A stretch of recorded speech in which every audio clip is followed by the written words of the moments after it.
Okay, so I think we're good to start. I'll introduce our panelists. We have today Nara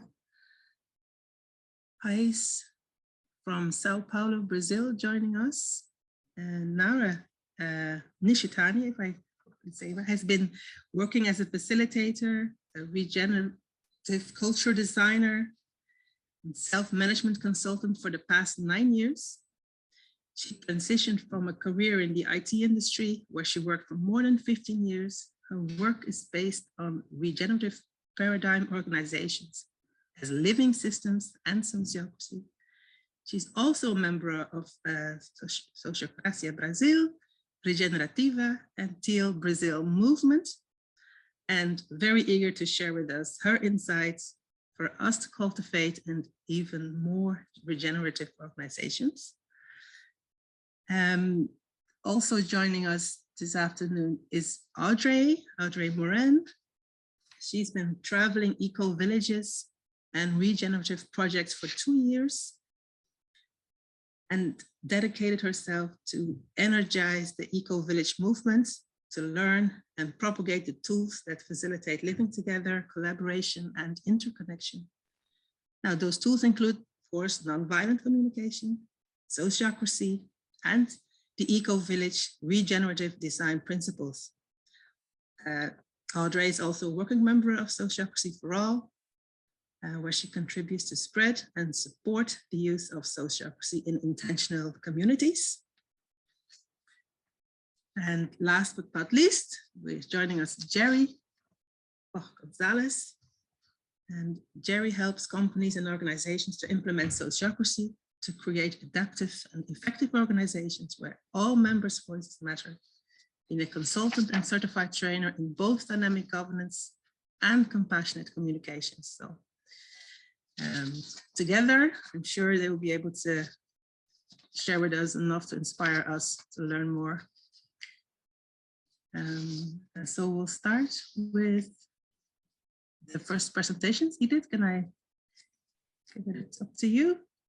Yeah, you can. Thank you. Yeah, like you say, we're going to have about 5 minutes to hear from each one of our panelists today. And then we're going to go into just some open conversations for about 20 minutes. And then we'll have some more questions and then breakout rooms. So we have a really packed and interactive time together. And Nara, can we maybe start with you? Would you present what you do, how you do it? Yeah, sure. Thank you. Thank you, Roman and Edith, for putting things together. Well, it's hard for me just to share like one thing because it's so huge. But I'll try to summarize. And I'm sorry for the ones that are new to NVC and to sociocracy, because this is not the place for you to understand like the basics or of it, any of them. So we're just going to, you know, straight to the point, and then afterwards maybe you can just look more into understanding like the basics, the principles and everything. Okay, so what I would like to share with you guys, and I know that the ones that are practitioners might, you know, understand from it in a different way than the others, but I'll try to make it as simple as possible. Like the way that I have been connecting all these social technologies. So like Ramona said, I came from my journey was a journey of transition, right? So I came from the corporate world and I went to eco-villages and I lived in eco-villages for 2 years. And then I started studying the sociocracy, nonviolent communication, dragon dreaming, and like all these different tools and ways of organizing ourselves. And then I got to study the regenerative paradigm. And now, like what I do with organizations is something that is quite holistic. So I look at the organizations as nested systems, and that what I believe is that you cannot work in a single area at a time. So if we're implementing sociocracy, of course, you need to look at the inner individual aspects as well as the relationships between people, right? So if we look at like all these dimensions sort of simultaneously. And then we know that there are some interventions required in each of them so that the organization can transform. And then when I arrive, I have this kind of diagnosis of where this organization is, and then a cultural design process to establish what is going to be the next step for each implementation. So I'm not going to talk about implementation here, but just, you know, for you to get a gist of these dimensions I'm talking about, right? So in the individual level, I work a lot with proposing dynamics for people to understand about their own needs and feelings and you know, what's going on inside them. So it's a lot about helping them self-reflect and create their own strategies to get their inner regeneration. So like mental health issues that we're facing and all those, you know, aspects of how they are in the working environment, right?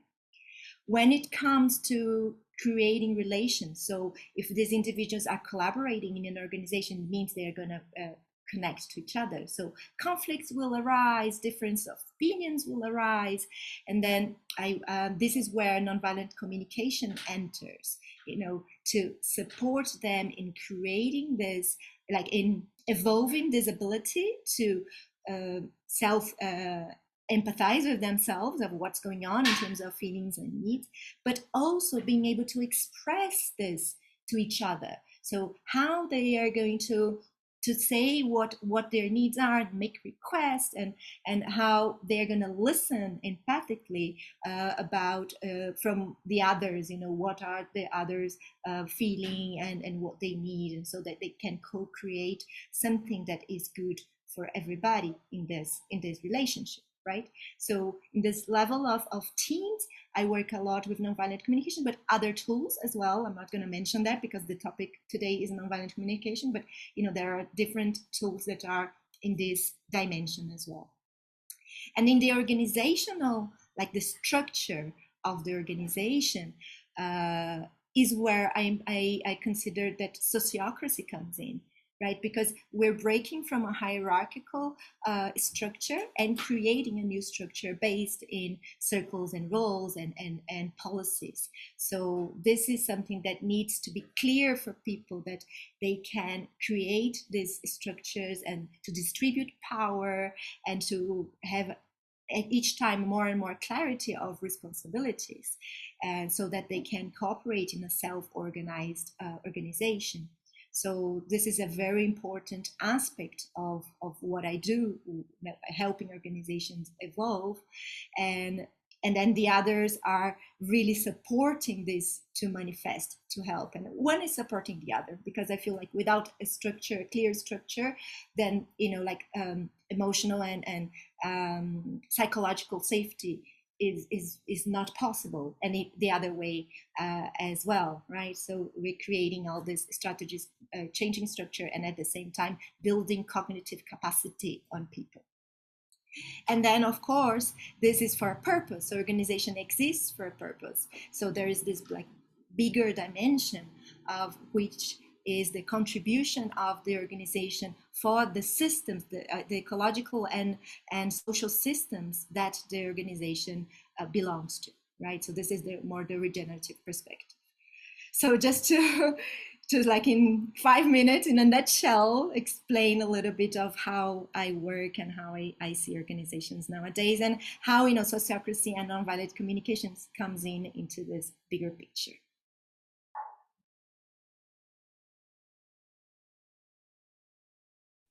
Yes, thank you. Yeah, and we'll have some more time to go in with questions. There's a lot of questions coming up just from hearing you speak. Thank you. Audrey. I told Roman that this could be like a presentation in itself. Like we could spend like 1 hour, 2 hours just on this, right? Maybe we would. We're always looking for more webinars that interest, so we always have space. And maybe we can move on and hear you, Audrey, and your experience. Mm-hmm. Hi, everybody. my experience of NVC and sociocracy has almost been hard to think separately for me, because I think one is so much into the other, because they really come from similar values and paradigms. So it's been a reflection like, okay, now I need to separate them and see how I use this one and this one, and how I use this one and this one. And I want to go with just concrete examples of where I saw that one was in the other one. My first time that I realized that NVC was very much part of sociocracy, I learned NVC first. I had the introduction training, and then I went to a couple of practice groups, and I really started using it in my life. And then I was taking the Empowered Learning Circle class with Sociocracy for All, in the context of a eco-village working group called the Global Eco-Village Network, and we wanted to get more sociocratic. And as I was reading the text, it talked about role selections, and how about what you do if you're scared of hurting feelings, because in our current culture, we do secret ballots so that we don't hurt people's feelings. And in sociocracy, we bring in transparency, because it allows us to give feedback and to learn from that feedback, and to build trust between us, and create connections by being really authentic. But then when you get authentic, there's a lot of resistance from people, because we're not used to being in a safe space where we can really talk about each other sincerely. And so when there was that little part about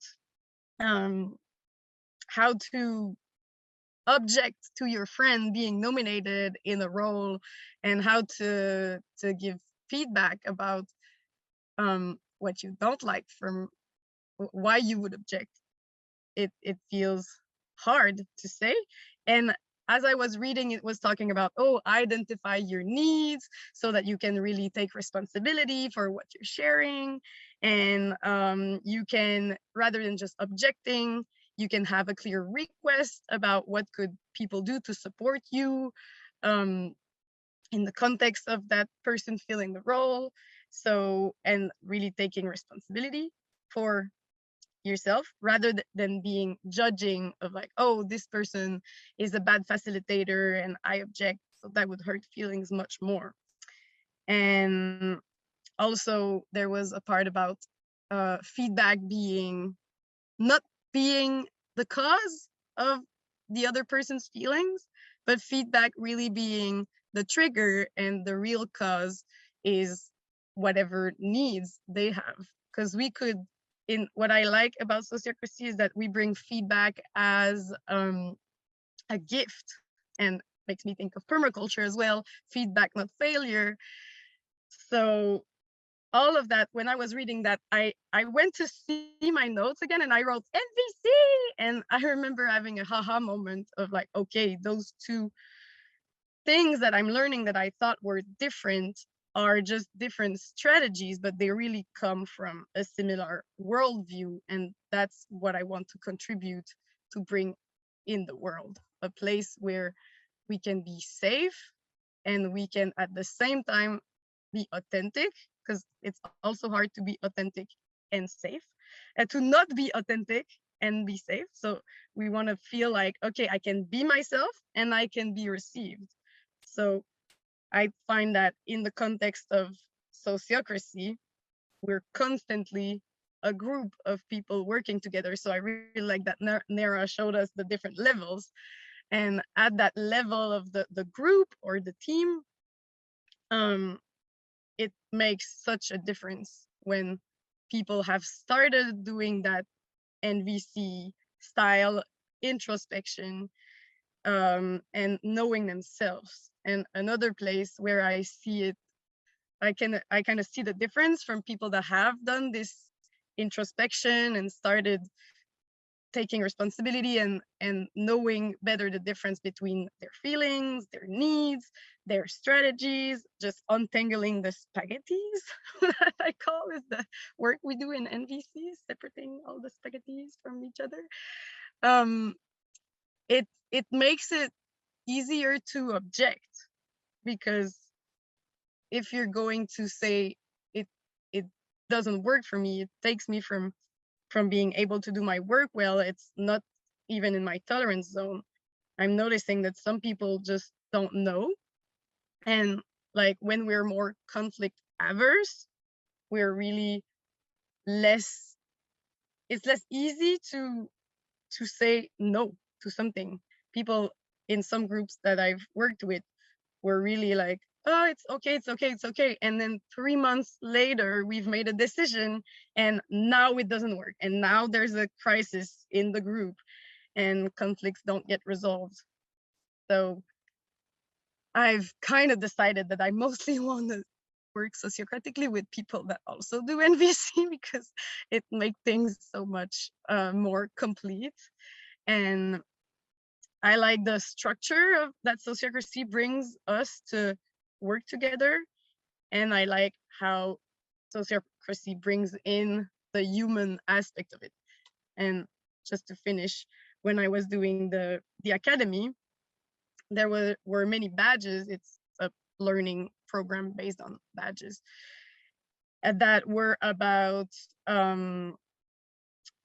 relationships, because it's like an integral part of sociocracy. We're trying to make every voice matter. We're trying to build trust between each other. So there was the badge for emotional emergencies and handling disagreements with care and strategies for better listening. And I felt like my NVC training was kind of cheating because I was like, well, I know what to say to that. I'm not learning it. I'm just reinvesting some knowledge. So yeah, they really work well together, and some principles of NVC are already in sociocracy and some principles of sociocracy are already in NVC, and they really complement each other, what I find.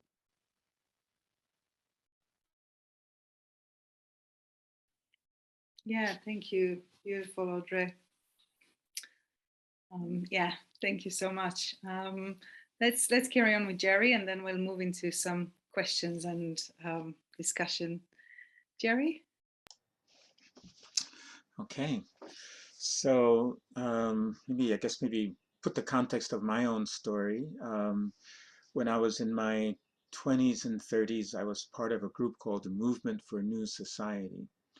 And the basic principles of that group were the phrases that we used were revolutionary nonviolence or transformative nonviolence.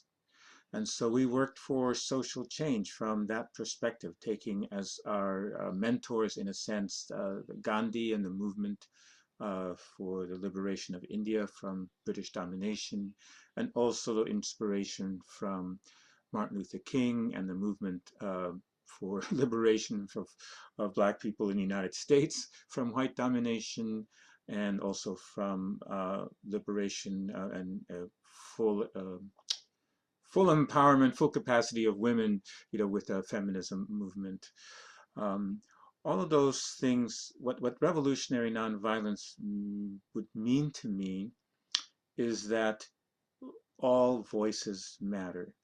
Every voice matters in the decision making that we are trying to do, and that everybody's needs matter in what we are trying to do. And by needs, because we mentioned that word a lot when we talk about NVC, some of the needs are the obvious things of food, air, water, shelter. But then we want to know that in order to survive and thrive as human beings, we also have needs of belonging, connection, to matter, creativity and play. There's lots of different things that we could say are really essential for our survival and thriving. So this group, Movement for New Society, we did training for activists. So that's when I fell in love with training. And we trained people in consensus, which over the years, it's like, oh, now I do training in consent, which is what we do with sociocracy. And we were a group, we were an organization of small collectives around the country. And so now with sociocracy, we're an organization of linked circles, kind of the same principles. And the third element of sociocracy, that is the three core elements of sociocracy: decision-making by consent, organizational structure by linked circles, and the third one is continuous evolution through feedback.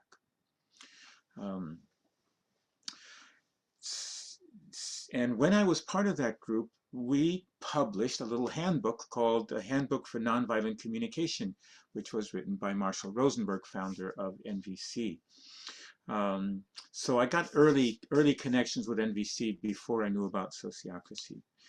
The things that were most key for me is this notion from nonviolent communication that no one ever does anything wrong. And I was raised Catholic to believe that there was sins all over the place and you'd be burned in hell if you committed all these sins. So this notion that no one does anything wrong, not even those awful people who do those awful things. So what does that, what does that mean? And so having that other sentence from nonviolent communication that says, everything we do to meet needs. And then that just shifted my brain from blaming people who do things I don't like to becoming curious. What is it? Why do they do this thing? What needs of theirs are they trying to meet with this behavior that maybe I don't like? And so that was huge, that shift from blaming to curiosity.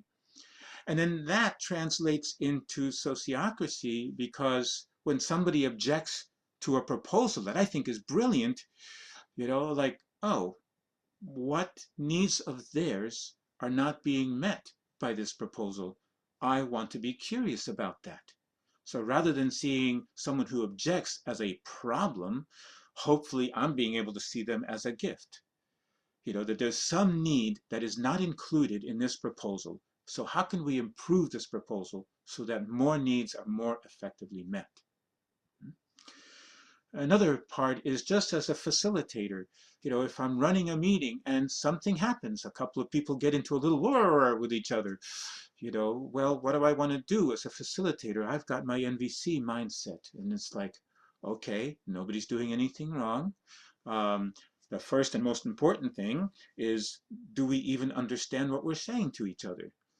Is the message that person A is saying being received by person B? So as a facilitator, I might do something like, let me see if I'm understanding what you're saying, and I'll summarize what you're saying. Am I getting it right? And I will maybe in my summary make it more general to talk about needs rather than only the strategies that person's mentioning. So putting it into a broader context that might then create a bridge to person B. And my two favorite lines so that's the two favorite lines I have as a facilitator, which come to me from NVC, is, let me see if I'm understanding what you're saying. So message sent, message received.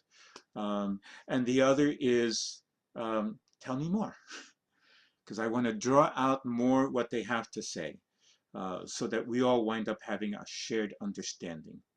And also, particularly for me, that before I tell somebody you're wrong, I want to really understand what they're saying, because most likely then it won't be a shift from my you're wrong frame to, okay, I think I hear what you're saying. And now, with clarity about everybody's needs on the table, then we can have creativity about what proposals might move things along.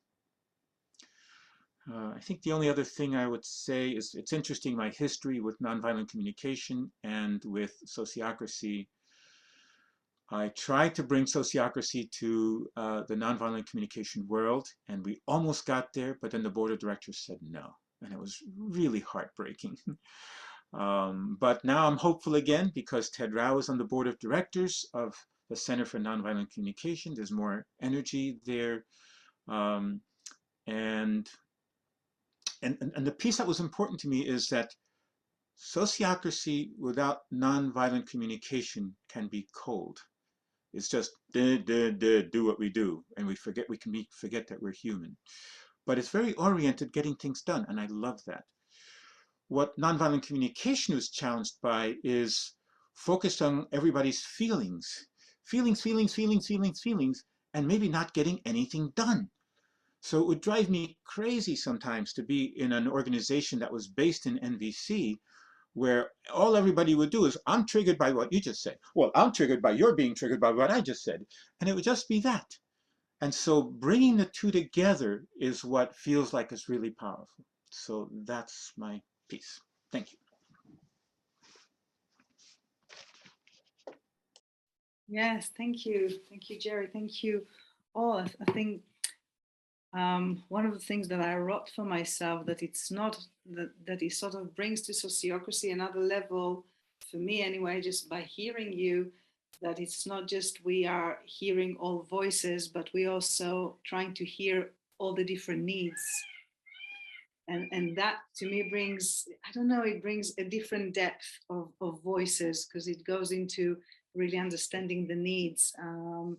So that really touched me also in what you just said. And if I look at all three of you and what you've shared, it feels to me that the NVC brings the possibility to regenerate safety. In sociocracy, we have a lot of models of work, but where is the part that as human beings we learn again how to feel safe, what it means to feel safe, and how to regenerate that. So that was really interesting for me. And so some of the question that came up between Romana and myself is to really, you all spoke about the place where the world view between NVC and sociocracy, sort of they share something. So I wonder if you'd speak a little bit more about that. What is it? What is that world view that you're talking about? And also maybe how are the strategies different between sociocracy and NVC? And yeah, maybe we'll just do it a little bit by popcorn, and I'll sort of just facilitate so we can hear everybody. So whoever wants to start, just please go ahead and start, and we'll take it that way. If my question is clear. I can, yeah, I Please, can go start. ahead. Well, I think I started with the worldview, which for me is very clear. That is the regenerative paradigm. Like what I heard from Audrey is that she also thinks that they're both technologies that share a common purpose. So for me, this is the why. You know, the why we use any of these tools. So it doesn't matter which tools that I'm integrating, like the why is always the same. It doesn't change. So creating more regenerative organizations to create a more regenerative world. So for me, this is the why and the worldview that anything is inserted in, that I work with. And then like what also resonating with what Jerry was saying, you know, and how they are complementary to each other, you know, in that sense that we're taking care of this human aspect. But if we only allow this to emerge in an organization, it's going to be really difficult for people to get things done. And I when I work with organizations, it's usually like the reception at first is usually like that, or that sociocracy is going to be so rigid, and that, you know, like all these steps to follow and something mechanical, and they need to learn how to dance. And I think, you know, like combining both of them is also about creating this ability of people to know how to dance with that. What I heard from Jerry was sharing a lot about his facilitation skills.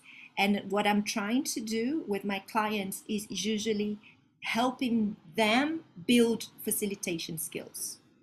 Because this is what I believe, that for an organization to be more regenerative, the skills need to be within the organization. So that's why, like, when I am training, when I'm evolving capacity within the organization, the NVC needs to be there to support, facilitate. It's not just about knowing how is the selection process, first do this and then second do that, and then everybody name, and that, you know, the round is important to know the steps. But if they don't build the skills to facilitate, then they're not going to be able to really implement this altogether. So they're very, very complementary as strategies, and of how the organization can be more autonomous in a greater sense, and to operate in this balance, of listening to the needs and also, consenting to a proposal. So in a way, what I see is not like the differences, but the complementarity of these two worldview of technologies. I think there are strategies and that are serving for the same purpose, and that in that sense, they are not for me as a consultant to bring in my luggage only, in my backpack only, but also to support the members of the organization to have them and to build them, to evolve them, to develop themselves, so that the organization can work more smoothly. Like Audrey was saying, I love when the organization, when I just wanted to practice sociocracy with people that know NVC. And it's a little bit like that I'm trying to create an environment where people are more self-aware and are able to communicate and are able to use the artifacts of sociocracy in a way to make decisions. I don't know if I was clear, but I think this is where I would go. Yeah, totally. I mean, it feels like, both NVC and both sociocracy are working towards culture change. And so they're both feeding into the same thing. And it feels like NVC could be more of the feminine side, whereas sociocracy is maybe more of the masculine side, and sort of a learn of dance together. This is in my terms anyway. So yeah, for me, it's very clear. Audrey, would you like to say more? Please, go ahead. Sure. First, I want to bounce on what you just said about NVCing being the masculine aspect, because when we compare it with focusing, which was founded by another student of Carl Rogers, just like Marshall Rosenberg, we say that focusing is the feminine part and NVC is the masculine part. So I guess it's kind of both. And I super agree with what Nera shared about how they are both part of the regenerative culture. And one way that I see the paradigm shift is like from competition to collaboration.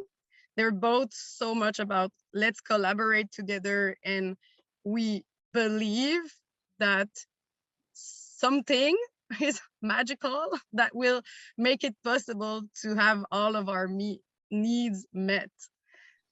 I like to call it magical, but it's like something that emerges when we listen to each other, that when we get that deep understanding, something gets really clear about what should we do together. And so I think they allow us to get to that higher potential of humans when we're together, as when we're just separate and trying to, oh no, my idea is better than your idea, and what I want to do is more important than what you want to do. So that collaboration part of the regenerative culture is very much common to both. And also in that regenerative idea, I can see how both have the potential to be healing for humans, because it's so, like, I've had a really normal life without big events, and I feel all those traumas inside myself about, like, oh, there's a part of me that says that it's not okay to exist. And there's a part of me that says I can't give my opinion right now because it's wrong, and I cannot say that I remove myself from a project because it's not right. So I have all these beliefs, and I can see how when we're working in rounds in sociocracy and hearing each other, and how when we're listening to each other in NVC, it has all this potential for healing. So through being heard and being whole as well, like being a whole person with our feelings that we can bring in sociocracy, in the check-in and the checkout, and potentially in decision making, and yeah, bringing all of what we are is part of both. Lovely. Thank you, Audrey. Jerry? Yeah, I was thinking that, you know, what pains me most is the world that we live in of extreme inequality. And so just the little things of, so what, you know, the most elemental tool in sociocracy is the round. We go around and we hear from each person. And by that, we are saying that each one of these voices is on an equal basis with the other. All voices matter. And in nonviolent communication, we talk about your needs and my needs, and they both matter. So regardless of whether the person that I'm talking to is, you know, whether they're the police person and I'm the robber, or I'm the parent and you're the child, or you're the judge and I'm, you know, like, regardless of the roles in society that we have that maybe assign power over from one to the other, that we are just human beings. Your needs matter, my needs matter. We meet as equals on that level. And so just those little things from each of those two places, just that's what speaks to me about countering the story of inequality and how we are embodying equality with these two technologies, if you will. Beautiful. Thank you. Romana, do you want to ask a question?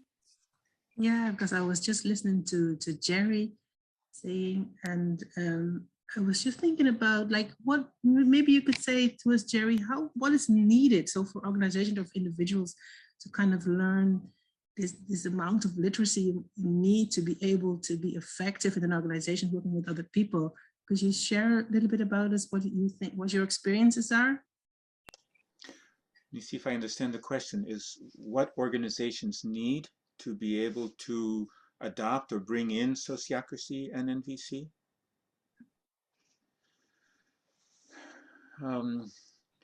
Well, with sociocracy, really, I think of the first question is, do we have a shared aim? You know, that's the most elemental thing in sociocracy, that a group of people coming together has to have a shared aim. If they don't, they're just going to spend so much of their time arguing. So that's the most elemental. And let's see, what is there besides that? Is an orientation towards cooperation. So it's not a surprise, in a sense, that where sociocracy has found homes is in co-housing and cooperatives. You know, places where people are already coming because they want to live in a world, you know, the more beautiful world we know is possible. They're escaping from all the power over dynamics of majority rule or consensus, which turns out to be really power dynamics among the people who speak the most. So you have to, in a sense, I don't know, on some level, you're driven by pain and wanting something that works better. Hopefully younger generations are not as much driven by pain. They're driven more by inspiration and the possibilities because they've experienced more than some of us who are older. It's interesting, the dynamics between sociocracy and NVC. When I teach sociocracy, often the hardest part is the feedback part. Because in traditional organizations, they're terrified of feedback. What does feedback mean? Feedback means you're going to tell me how terrible I am and why I'm not going to get a raise or why I'm going to get fired.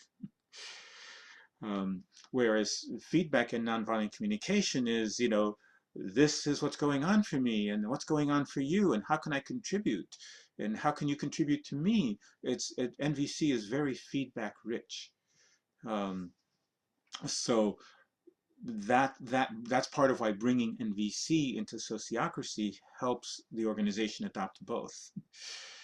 And conversely, when there's organizations that are mostly based in NVC, then I want to bring, okay, and what are we going to do? Let's put these, let's not just talk about feelings and needs, but shift into thinking about what actual practical requests we're going to make of each other.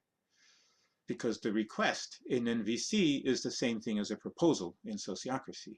You know, what do we want to do that might contribute more effectively to getting our needs met. I'll stop there. I'm guessing Nara or somebody else has more to say here. Yes, of course, you know me. Yeah, it's funny, Jerry, to hear you because, you know, I have been working a lot with for-profit organizations and that they don't always have this shared aim in that bigger sense. You know, they have been hired, you know, to do a job. And sometimes they don't have that same feeling of when you're, you know, like working on a co-housing or, you know, like creating an eco-village or something that, you know, like you want to. So it's interesting to know like that the prerequisites kind of change when we are talking to about an organization that is aiming profit, right? And I feel that then the prerequisite is to have good sponsors, you know, that you have to have at least somebody that holds the power to be able to let go of that power, right? So the CEO of the organization, the president, the owner, the person that usually is the boss in a hierarchical structure, this person needs to be able to say, oh, I let go of this because I feel like this is going to be better for the whole, that we do this. And the people that are subordinates, that they are usually just taking orders and doing their job, they need to step up and really want to own more responsibility. And then this is where it's challenging because I've heard like several times, like people say, oh, it's just so much easier if I just do my job. You know, I don't want to participate in management, you know, and then this is why I do so many workshops and create spaces for people to be able to ventilate all these inner tensions that are coming from a change in structure. So usually like what I do is like I change the structure. I'm there just being asked to implement a change in the structure. But this is creating a lot of effects in everybody, you know, like feelings and needs. And so, you know, like the other framework that I use is that I separate in three, not in two. So governance, operations, and also relational rituals. So like there are instances that are meetings that are for us to make decisions and that we're using consent decision making. There are meetings that are just like synchronizing activities. Everybody knows their roles and we're just processing intentions and creating responses to that. And there are rituals that are a completely different mood and vibe and a feeling and facilitation for that people to feel safe and to share their vulnerability. And like what I heard from Audrey, you know, just to be whole, you know, this sense of integrality, that we are not, you know, like a mask that is a professional mask and a personal mask, but I am a whole person and I have like all these different, you know, things going on in my life and I need a space just to be able to share that. And this is for me a different type of ritual that needs to be part of the system. And organizations are more and more understanding that it's also their responsibility to create this space, especially after the pandemics, that people are working in home offices and they don't have the coffee break anymore or the lunchtime to ask for, you know, somebody to listen to me, please. You know, so we need to create the spaces for people to really like formally have the time to share, you know, what's going on with them on a personal level. So I think that in terms of the context, you know, the context of the organizations, these requirements are going to change. And nonetheless, like the common thing is that we're going to need to look at this and take care of all these different aspects. And depending on the organization, one of these aspects is going to be hurting more. And then, you know, this is the acupuncture point that we need to start with, right? So I guess my answer to your question, Romana, would be like, it depends. It depends on the context, right?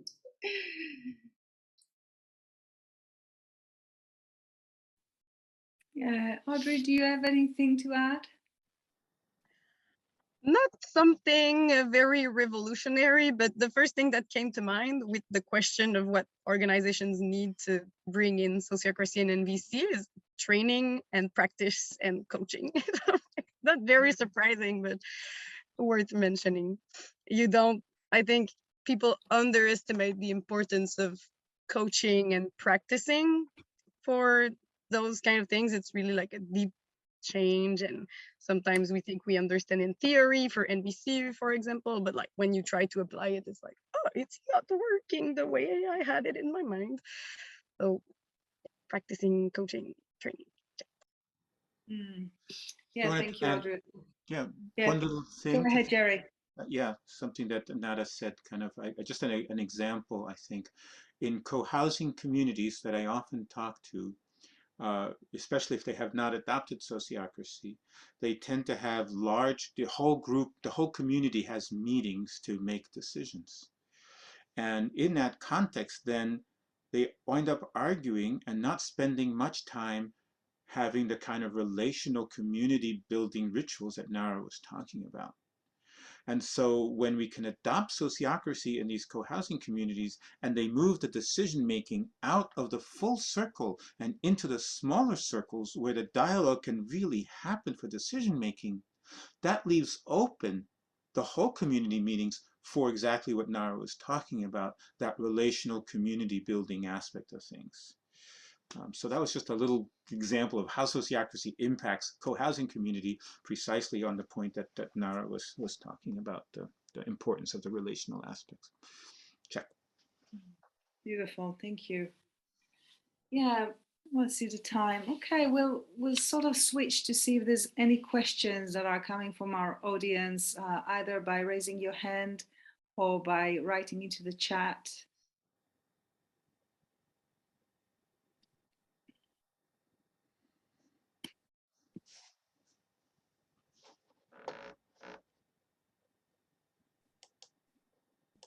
Okay, Kate. There's a question from Kate. Yeah. You muted, Kate. Sorry, I'm sorry. Thank you. This is amazing, and I really appreciate your time. I guess the question would be on training. What is the best way to approach training, that if there may be resistance in the community, or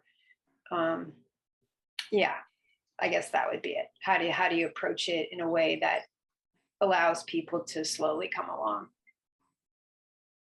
Yes, thank you. Jerry, do you want to start? Sure, and I have perhaps kind of a simple answer to that, which is I want to think like a community organizer, which means to me, I want to first find out who my closest allies are and support them in becoming leaders. The supporters to become leaders. Then find the neutral people and help move them to become supporters. And then find the opposers and see if we can help move them being neutral. So rather than trying to teach everybody all at once, everybody should do this, which often brings up resistance, is go to the people who are most supportive and get them really excited. Because then they will have friends or other colleagues in the organization who will go, oh, if you want to do that, I want to have what you're having, they get excited. And so to spread the excitement rather than to try to push, like a power over, how do we create a shared power system by imposing it by power over? It gets complicated. Check. Thank you so much. That was perfect. Thank you. Audrey, Nara, would you like to add anything? Yeah, I love that. I feel like I heard that and I say, oh yeah, I think maybe that's what I do also. I never thought I was doing that, but yes, I also usually have like a circle that is like a seed circle, and that they become kind of multipliers inside the organization. And like the other thing that I would complement that is training like learning is not happening only in training. This is what I've learned in this past, years practicing this, that the learning needs to be part of the culture. And that sometimes, I've tried like saying, okay, so I'm going to train everybody before, and then we're going to implement, and then, like a few months later or 1 year later, people are not, they don't know yet, like the basics. Like today I was in a mission circle meeting and I realized that a lot of people didn't understand double links yet, and I said, oh my God, you've been trained.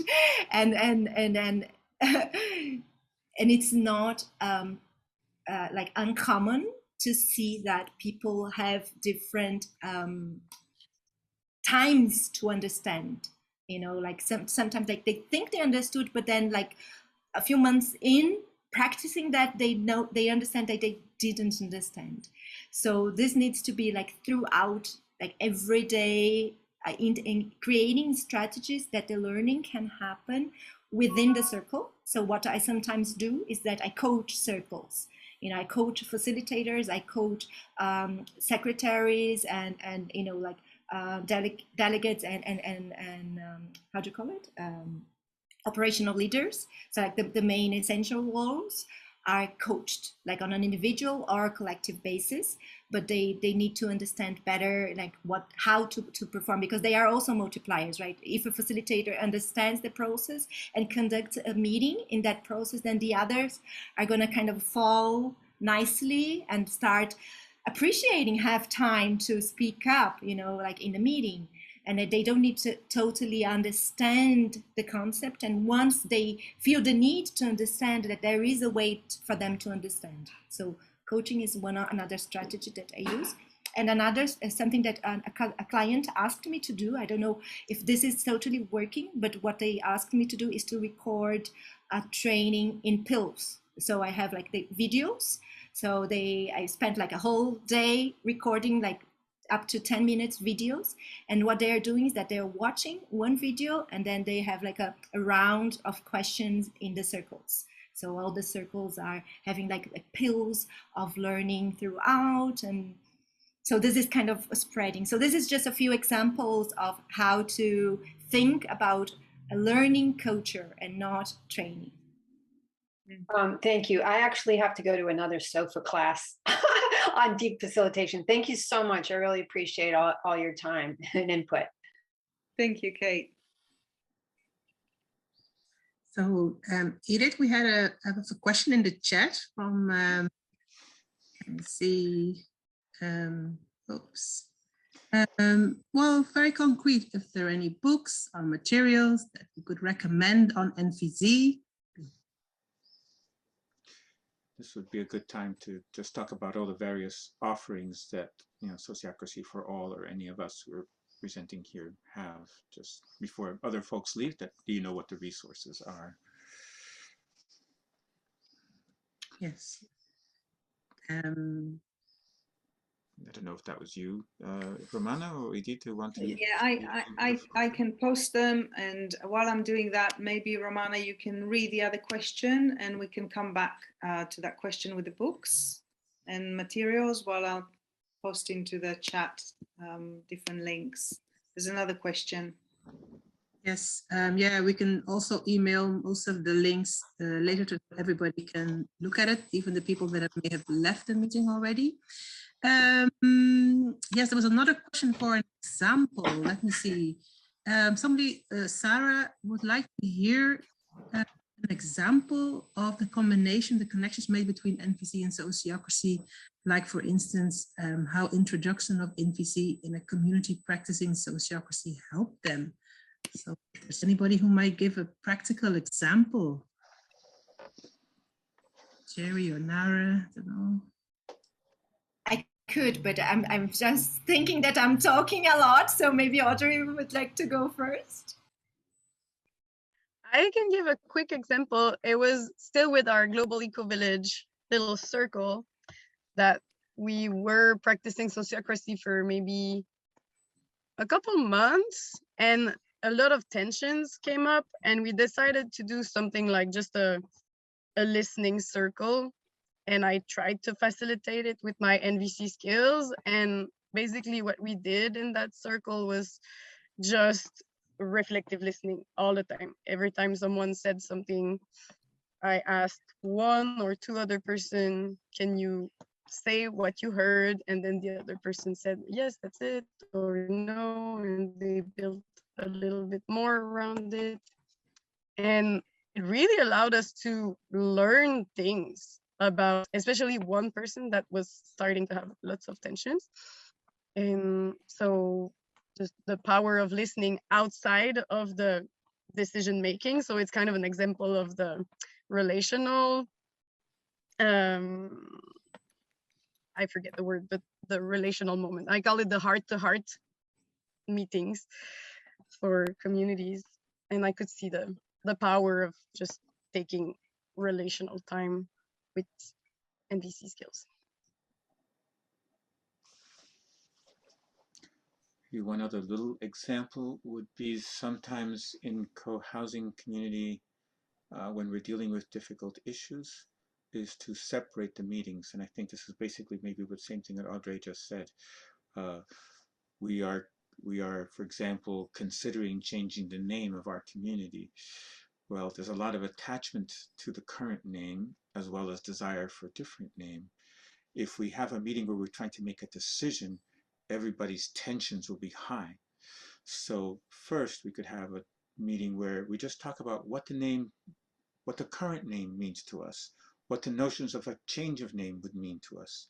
So a space where we're not challenged by the tension of trying to make a decision. So we can just express ourselves. And then having done that, then we're in a better place to approach a decision-making meeting where, okay, we're going to have to make a decision, and not everybody will completely be thrilled with whatever new name we come up with. So that kind of separation. The other thing that I simply think of is, if I'm still kind of upset, if I'm still angry at somebody at the end of a meeting, then it's like, hey, Amy, would you be willing to go for a walk with me? And let's listen to each other and see if we can repair our relationship. So that's, simple things like that. Check. Right. Well, I can give like several examples, and they go along the same lines of these examples.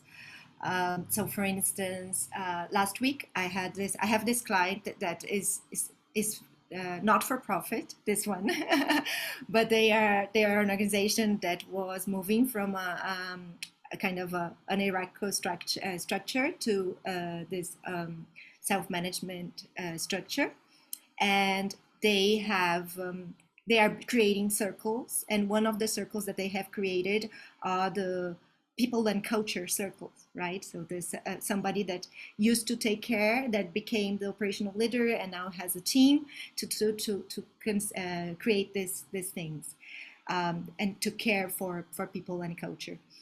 And it's interesting because this is something that I feel is really super important and would create a lot of relaxation in the system. But on the contrary, it created a lot of tension. And then, decisions were being hard to go. And then I was like, what is going on? What is here that is not being said? There is something that is tense about. And they have, like, for relational, they have biannually, they have like personal meetings. And I have an immersion coming up. So, maybe just like the tensions like piling up because it's been a while that they don't see each other or something. But then I decided to say, okay, the next meeting, the next general circle meeting, I'm going to propose it's going to be a relational mode. And then we did it. And it was just like this pressure cooker was just, like exploding. And then people were really vulnerable and saying like what was going on about the creation of these people and culture circles. And it was really, really, really beautiful to see how people felt at the end of this meeting, so less overwhelmed. They were kind of feeling relieved and also a bit tender, but then, you know, like now that everything, that the elephant is in the room, that people have heard, you know, what is really getting each other, then now we can move on to the decisions. So now that they really could hear each other, and there were words that were said in considerations that were like triggering people, things like that, you know, like real small things and big things. And then now everything can go to kind of a governance meeting, and then change the way that the instances are created, responsibilities. So I think this is a nice example of how they kind of interweave together. It's not, it's both end, right? It's not something that you do like on every meeting, but sometimes you need to kind of integrate that to be able to take care of a decision that is really huge, impacting the whole organization. So I could go on and again give other examples, but I think this is very significant because it happened only last week, you know. Thank you. That's wonderful. I think we're going to transition, and we're going to go into triads, into small groups, just to take some minutes. It's not going to be very long. It's about 7 minutes, I think we've got, to just share what you heard, what touched you, what questions, where you are, what you heard, just to digest and to let the words land and the subject land a bit. And then we'll come back to the room and gather any insight or any information, and then we'll bring it to a closure. So if we're ready, Romana, I can set us in rooms. Yeah, it's already happening. Just noticing this is a moment where a number of people disappear. Yeah. Yes. Which means some of the groups, if you're trying to do some of the groups might wind up being very small because suddenly people who you thought were going to distribute are gone. So you can send us, you can send me anyway, anywhere you want to fill out a group that seems too thin. So yeah, maybe you can see, I didn't have the chance to say that if people find themselves alone in a room, let us know. Well, you can do that. You can look in participants, look in the participants list or the breakout rooms list and see that everybody's got some company there. Yeah, I'm checking to see who has not been assigned yet. There's Thomas and Syra here. Yeah. Okay. And I don't seem to be able to move you, Syra.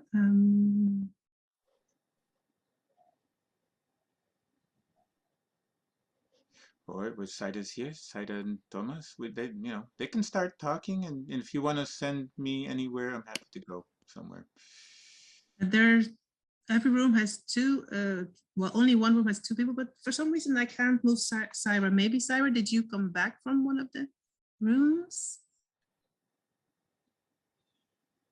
Maybe she's just not at her computer, and so yeah, okay. Can click the yes button. Well, we're still recording, by the way, even though everybody else is away, just so that you notice. We can pause the recording. We don't want to say anything not, like. Maybe you can pause the recording. So, Edith, will you help us with the last reflections together? Yeah, so we'd just love to hear if anyone has anything that you'd like to share, what you've learned, any insight, any maybe new questions, or all the questions that you want to ask, just to really pick up some of the wisdom that we all already have innate in us. So yeah, by just raising a hand or. And when we talk about, sociocracy, the third element of sociocracy is feedback. This is the moment.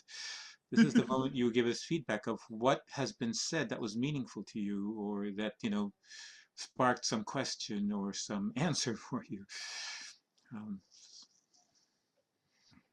Catherine raised her hand. And here we go, Alma. Okay. Well, something that is very interesting to me about nonviolent communication is that let me see. I have it here in my notes. Oh, I'm sorry. I don't find it. Oh, here. Somebody said about nonviolent communication that it has the possibility of regenerate safety and what it means to be safe and how we make people feel safe. And I think that's something that's very important to learn how to do right now, because like particularly here in Mexico, I mean, I'm talking in my context, there is a lot of activism that is being done just to be like very politically correct, like, and there is a lot of projects that are like safe space, we are with the queer community and allies and stuff like that. And then when things happen, it's like they really do not like respond as allies, and it's like there's not this real integrity going on, right? So it seems to me like there is a lot of projects and spaces that are using this safe space blah blah blah flag, but don't actually know how to create these spaces and how to take into consideration like all the points of views and feelings of people. And that kind of that's something that happens here a lot, like a lot, even with very experienced people that has so many years in activism and beautiful work, and everything is fine, but there's this thing that I don't feel these spaces are honestly safe. So I feel like we have a lot of things to understand about human feelings and creating this atmosphere that I think that's very important to me. So that's what I take out of this, and I'm interested in learning more because I want to have solutions and not only like frustrations and things to say. Yeah. Mhm. To me, a safe space is a place where we can have outrageous fights with each other and still always know that we still care about each other. Because otherwise, safe space is really about avoidance rather than engagement. Mhm. You want Let's to go see. to Catherine? Catherine has a raised hand. Yeah, And then- Catherine. And I see Emma's hand too. Yeah, there was two things that I'm taking away from today that I really appreciated. One of them was the one Jerry mentioned about an orientation to cooperation. And I predominantly am interested in the nexus of NVC and sociocracy on behalf of my faith community. I'm a Unitarian, and I think you would assume that cooperation would be the orientation of a group of people that are all in the same faith. And I actually don't know that that's true. And so that was kind of an aha moment for me of thinking, oh, right, okay, yeah, we need to take a step back and just check if that's actually true. And then the other piece that I'm really appreciating and taking away is this idea of relational meetings. And again, you would think in a faith community that would kind of happen spontaneously, but I don't know, we do not have the structured relational meetings where we're doing that reflective listening piece, which is so vital when you're moving into a big change. And we have just gone through a big change as a faith community here in Canada. And it would have been amazing to have had that piece happen first. So those are the two really key pieces that I'm taking away from today. You have to stop me because I want to say something about everything probably, but Nara will start this time. Or Yeah, I just want to say that I think there is something like a video recorded from a workshop that Tanya and I gave on relational mode. Do you remember, Jerry? I don't know. I think it was 2 years ago, and I think I don't know if it was in the conference, but it was, or if it was a webinar, but I remember that we wrote a piece to explain to people what we were doing and calling relational mode. And then if anybody wants to kind of find that, it's somewhere in the SOFA extensive collection of videos. And what I wanted to add here was, we have in Sociocracy for All, we have these sector circles like sociocracy and permaculture, sociocracy in schools. We're hoping someday we're going to have sociocracy in Unitarians, because we're getting, we have a number of contacts in the Unitarian world, and that's pretty close. And one of the things that I want to say is that just sometimes the structures don't support cooperation. And Unitarians, like many other religious congregations, they have two sources of power. There's the minister, and then there is the lay leaders, the congregation. And because they're set up as two sources of power, they fight, they compete. And what sociocracy would do is bring them into one unitary frame, where then they are asked to cooperate rather than have two sources of power. It's the same like with universities, where you have the professors on the one hand and the administration on the other hand, and they're not set up to cooperate. So the structure is actually getting in the way of the possibility of cooperation. Beautiful. Yeah, Emma. An insight that I had was, I think in a way, being within an organization, I'm in a housing co-op that uses sort of a modified form of sociocracy, and I think there's a way that all of the structure of it had sort of like taken me away a little bit from remembering the importance of the interpersonal relationships at sort of an unconscious level. It's not something I haven't been paying attention to, but I was saying in my triad that like this permission to operate like a community organizer, right? To realize that of course not everybody is equally excited about things, and that like it's okay to sort of campaign one-on-one. It unearthed something in me where I was like, wait, but is that okay? But what about the group consensus? And what, and like, of course it's happening all the time anyway in our one-on-one relationships. But it uncovered some kind of tension there that I didn't realize was there, around like what's happening in the individual relationships, which of course then goes a long way in terms of creating the culture.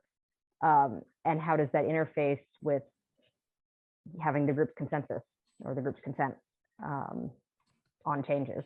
And so it's something I'm wrestling with, but also something I would love to hear anybody's thoughts on.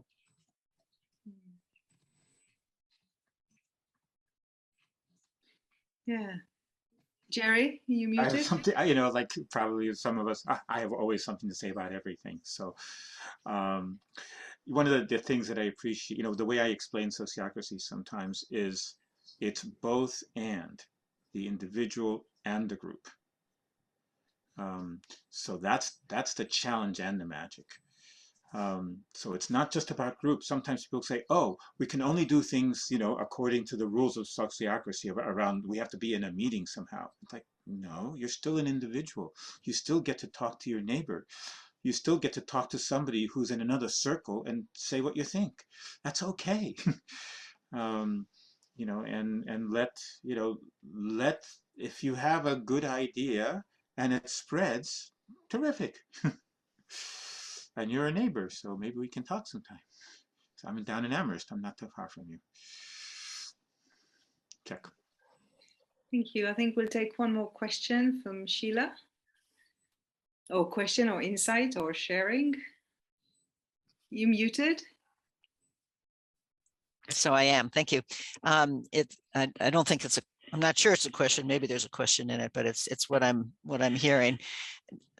I was curious coming into this about how people integrate it, and what I'm hearing is that there's two different things going on. One is to have, I like this idea of having a separate relational meeting that I think it was Nara who said. So that's one way when things are going on in a Sociocratic circle policy meeting, that you realize there's more going on, and you can have a separate meeting for the relational aspects. But it also affects what the facilitator does, can also affect what the facilitator does in a meeting, whether NVC or any other relational tool, in terms of the skills of the facilitator, and for that matter, the skills of all the people in the meeting. So I'm hearing two different answers to my questions of where they fit together.